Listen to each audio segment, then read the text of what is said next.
Thank you, Kylie, for doing the interview with us at Anime Diet. Thank you for having me. We're really excited to see you. Some of our readers who have heard some of your work on shows like Zan, they're very excited about this interview. Oh, thank you.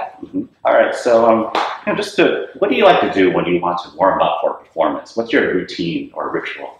That's funny. I was actually warming up this morning in the car. Usually I probably I find, some warm-up exercises. So ones that just go through like scales and things like on up and down the piano. Okay. And I just practice with that. And, make weird sounds because that's what the warm-ups are like. And then after that, I'll usually just like go through each individual song and just kind of refresh my memory. And that's about it. Okay. Do you play piano too? I play a little bit of piano and I'm working on acoustic guitar as well. Oh yes, that's right. I think I read that you are interested in playing acoustic guitar. Yeah, I'm actually going to be playing with the acoustic guitar today. Oh, excellent. Any favorite songs you like to do on guitar? Well, today I'll be performing Taylor Swift's We Are Never Ever Getting Back Together. But it's also a mashup with her song Trouble. So they're easy to play because she plays a lot of acoustic guitar in her songs. Right. And I also play like Japanese like songs like Yui and one-ok rock songs when I can try and change them to more acoustic sounding songs. Are there songs that you kind of like to do sort of just as a warm-up or to get you pumped up or excited or anything like that you necessarily aren't performing? Or something to begin yourself with. Yeah. Well, I don't know. Usually like today's set is a bit more shorter, relaxed, and it's outdoors. It's going to be more fun. There's going to be kids and parents and families and stuff. But if I'm going to perform like in a big auditorium, like, black stage, everything's, dark inside and then lights, flashing lights and everything, then I'll definitely like blast like, I don't know, Katy Perry or Fergie or something to just like get me all, to get me pumped up, or Avril Lavigne, one of my favorites. Definitely love Avril Lavigne. So usually like one of their songs and just sing along. Yeah. I see. Excellent. Well, to switch gear a little bit, when did you decide that I want to be a singer? And then why is it that you choose to be a singer and not anything else? That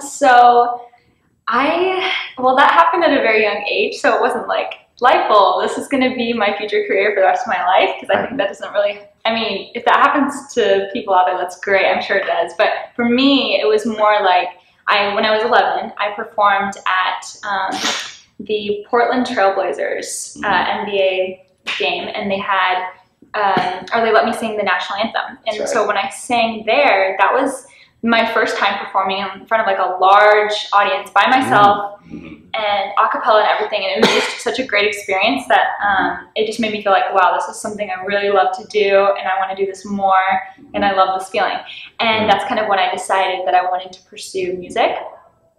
Yeah. Okay. Yeah, we read that actually your mother sent that video of that performance to a whole bunch of record companies, and that's how you got the attention of Sony Music, I believe. Yeah. Were there any other record companies that were kind of in contention at the time too? Or? That's the thing, at the time, because that was the time when, so I was like 11 or 12, That's right. And at the time, American Idol was huge, and it was like just, getting really, really popular, and I really wanted to audition for American Idol, but I was too young because I think it was at the time it was like 16 or older, and so I couldn't audition for that. So we ended up looking for record companies, right? Like Disney and just like a ton of other companies, but we couldn't find at the time any of them that were like on their websites, right? Like, we're taking in videos, send us your videos and we'll like, we'll look at your stuff. Like, it was more just like, here are our artists. And the only one that at the time that I found, my mom and I found was actually open to like accepting, like they actually had an email where you could send in videos and know that they're gonna actually watch it, was Sony Music Japan. Interesting. So really, that was the only company we sent it to at the time. And since we got a response, we didn't really think to go to other companies yet. So that was kind of how it worked. Interesting. So they ended up being a lot more open sort of to outsiders or newcomers than maybe some of the other labels. Probably, yeah, at the time, I think so, yeah. Now my understanding is that you were going to Japanese school at the time. Is that true? So in addition to, well, I did two things. So I went to school every Saturday to Japanese school, like a 3-hour Japanese school. Common Asian American experience. Exactly. And so I went to those every Saturday in Arizona until 5th grade. And then I was just like, I can't do this anymore. I think I just got involved into like dance or something where like I had performances on Saturday and couldn't go anymore. But then also I went to Japanese, like the actual Japanese schools in Japan during the summer for like 2 months at a time every year. My mom would take us to her hometown, which is Shigaken, near like Kyoto, and we went there for 2 months at a time and just went to school with the kids that were already in school, the Japanese kids, and kind of came in as exchange students. And that's how I like learned my Japanese. I see. You had a question, actually?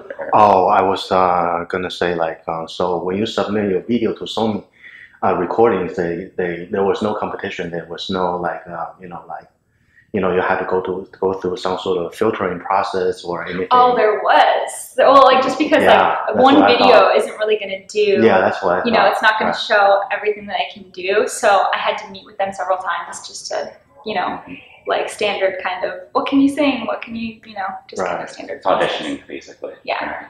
So it was pretty strict. It wasn't like an audition, like a serious audition where everybody gets together and you guys all perform one at a time and you have judges. Of course not. But it was just like, performing in front of different people, different kinds of songs in Japanese, songs in English kind of thing. I see. I see.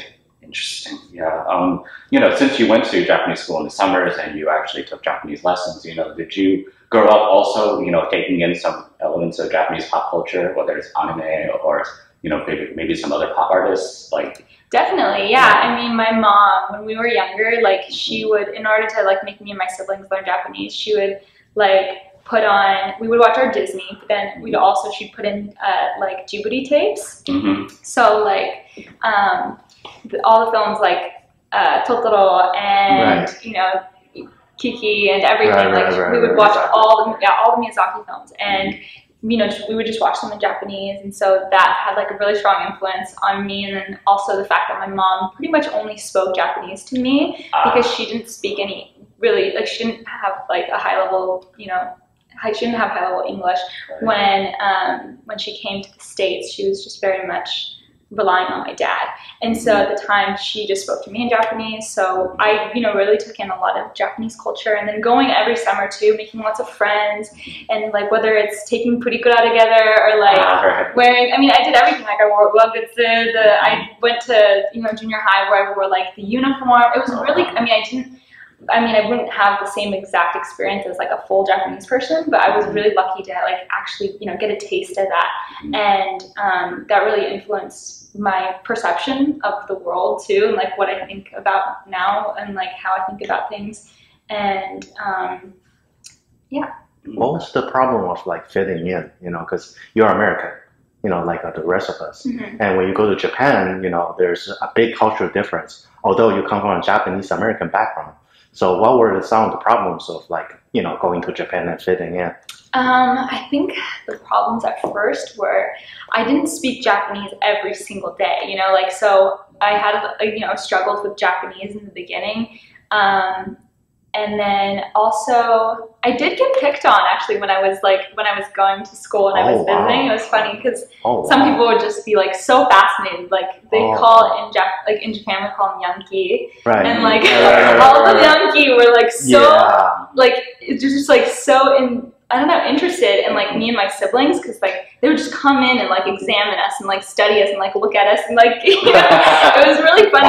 So I think it was just like they didn't say anything at all. At least my sister too, like she went this last year, or this was last summer, and every time she'd go, girls will like touch her long hair because it's different, like it's not, I think Japanese hair is just a little bit more coarse, and hers and mine are like super like smooth. It's like really thin and soft, I guess. Silky? It's silky, yeah. It's different from, I guess, Japanese hair. I don't know. So apparently it's different. And like, people ask like, where do you get your shampoo? Or like, where do you get your clothes or things like that? And so it's like different, but at the same time, we're not, like we want to fit in. So we make an effort too. And by the end, like at the end of the day, like by the time we leave, we're really welcomed. Everybody's super sweet and nice and welcoming in Japan. Right. So it's not like your cultural differences really, really set you apart, unless like, because I don't know, it's for our case at least, we were only visiting every summer. It might be different for someone who's living there. That's half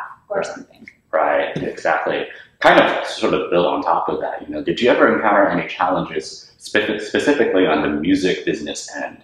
Because you are a part of a Japanese record label essentially, and most of the things that you've released officially, like on your albums and singles, are primarily for a Japanese audience, whether that be anime songs or other kinds of pop songs. Did you encounter some challenges, particularly handling kind of the record company and other things like that? There's always challenges. I think, as like whether you're just a full Japanese person who only wants to sing in Japan, like everybody has challenges that they go through with the record labels. And in terms of my challenges, I guess they were probably, one was school, because I had to go to school while I was also singing. Another one was probably the fact that I'm bilingual and I like to sing in English too. So it's kind of like, when do we sing the Japanese songs? When do we sing the English songs? When do we mix them?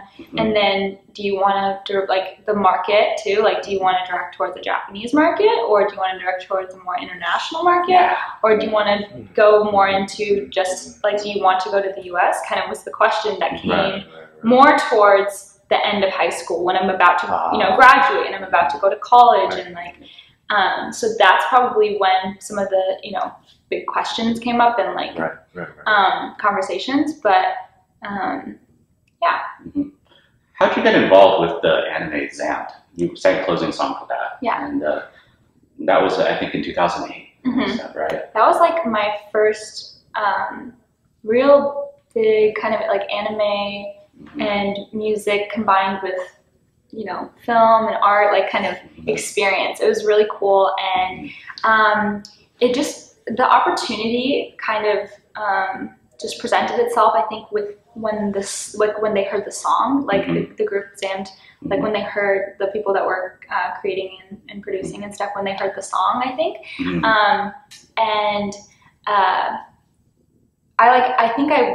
I felt like at the very beginning, like the best way to kind of immerse yourself or, be a part of the Japanese culture and like with music and releasing music is maybe to like find a way to connect your song with like an anime or a movie or something.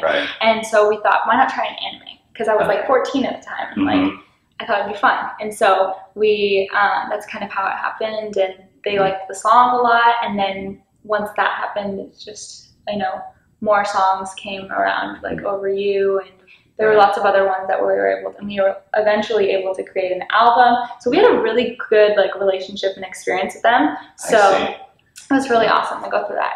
Yeah. You were part of, I think, RX Records at the time, right? Eventually you moved on to Death Star. Exactly. I was going through like a rock phase, and just like I was a teenager. I was really into Avril Lavigne, and so I really wanted to just like, I performed at a ton of live houses in Japan with my rock band, and it was really fun. And the anime, movies, and everything really just clicked well and matched well with the songs. So, you have any crazy stories about playing in some of those rock clubs? Actually, I heard that there's they're crazy. And if you think about it, right, like my guitar player, my drummer, everyone in my band was like, at the time they were like in their early 30s, late 20s, and I'm like this 14-year-old little girl, and and like there's lots of smoking and alcohol, and like it's just not usually a place that you see someone who's underage and just like a child, basically. So I felt like this, like, that got me kind of pumped up to be like, hey, you know what, like I can be here. I know, like I can do it. Like I have the ability to like, rock out and have fun. So it was definitely cool, because I kind of like looked up to everybody who was around me, and they were all kind of like rock role models.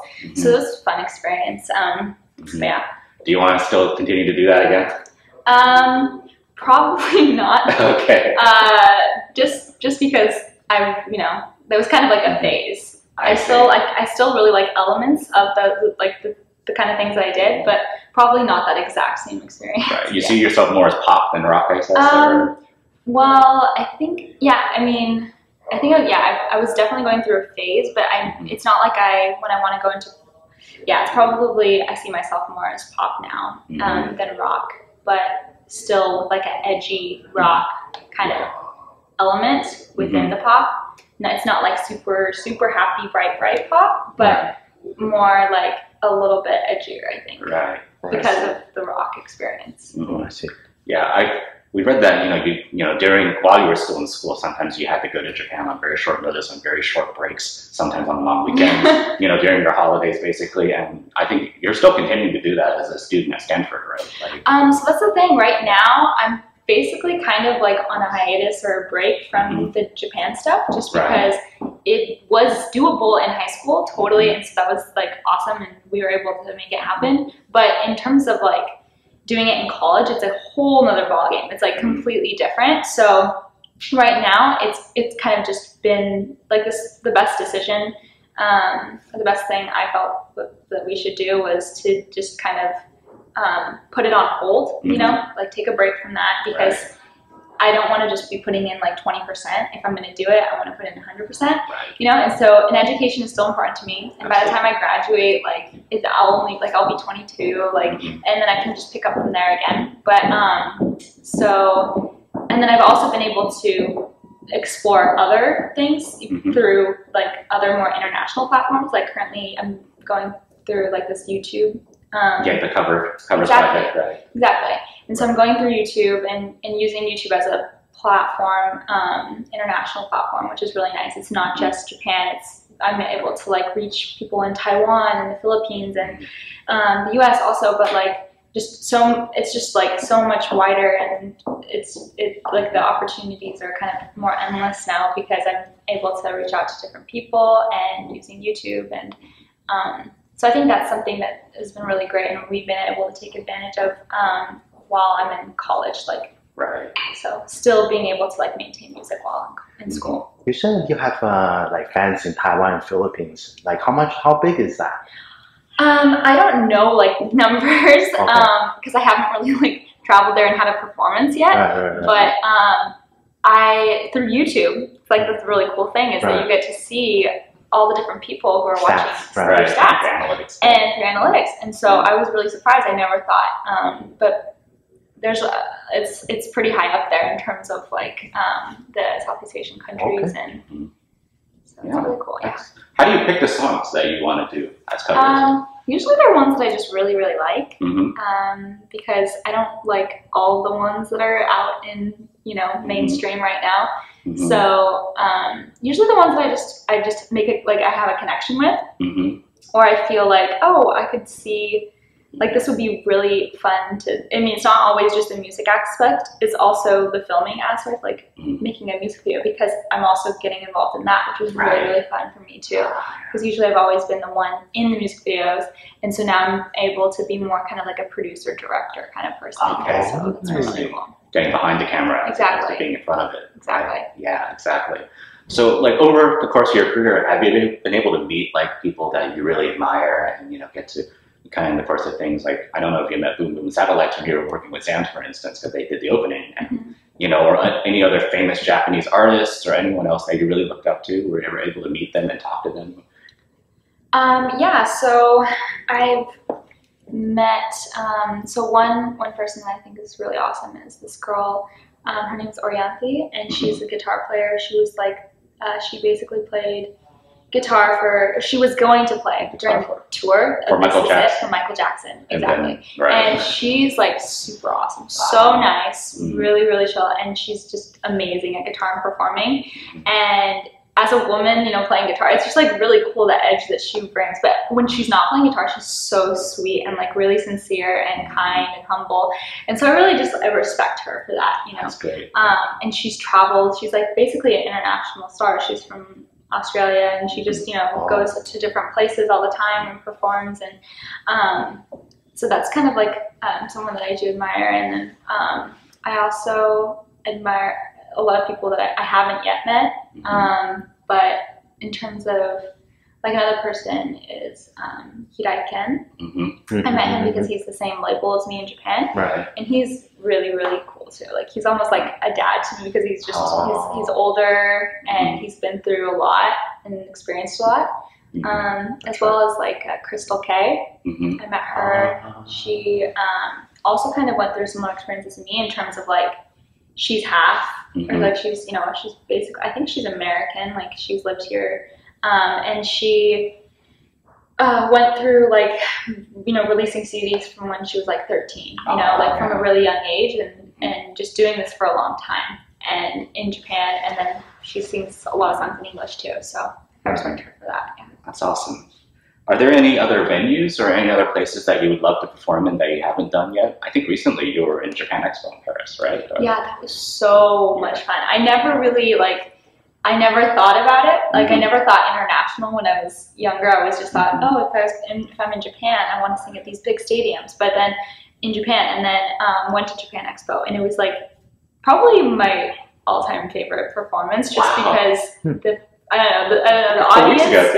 The audience was amazing. Everyone was super loving and kind. I was so nervous because I didn't think like, are they gonna understand? Like I can't speak French. I can only speak Japanese and English. I wonder if they'll be like, excited about the music. But they were, and they were really, really, really fun to perform in front of. And the stage was amazing. And it was huge. It was it's like the dream spot for a performance, like in terms of what you want to have, like that feeling and that that energy. But yeah, I definitely would love to perform at all like the big stadiums and stuff here, like in San Francisco would be fun, and just like in California, I think would be the next goal. Like that would be a really, really very cool thing to do. Last question: what are you looking forward to doing most here at besides your show at this festival? At this festival, definitely the meet and greet, because I love being able to meet the people who have just like always stayed with me and stayed with my music since basically like Vacancy, since like the very first single. And like when I hear those stories or when I get to meet those people in person, it's like a really, really great experience. And I love like being able to actually meet the fans that that comment or follow me through social media and stuff. It's nice to just be able to meet in person. Right. Actually, what anime do you watch, if any? What anime? Right now I've been like totally just my clock and everything. I've just been completely off, so I haven't been really, and I've been bouncing around. I went from after I finished school at Stanford. My sophomore year, I went straight to Arizona, was focusing on like singing, and then getting my license. And then driver's license? My driver's license, yes. I had to push it back because all those breaks and all those summers I was always in Japan, so I never got to get it. So I finally have it. Finally, thank you. And then I went to Hawaii with my family for like summer vacation. Came back now. But just been practicing for the festival, so I haven't really had much time to watch anything. And I'm not like like when you're in school, like it's kind of weird. Like at least at Stanford, we don't really have TVs, and we don't really watch much. It's like maybe Netflix sometimes, but like I just like completely got off television and shows and things for some reason. So, but studying hard. Yeah, I've been there, believe me. Yeah, excellent. Thank you so much, Kylee. No, thank it's a pleasure talking to you. Thank you. Yeah, thank you very much. Nice meeting you. Thanks.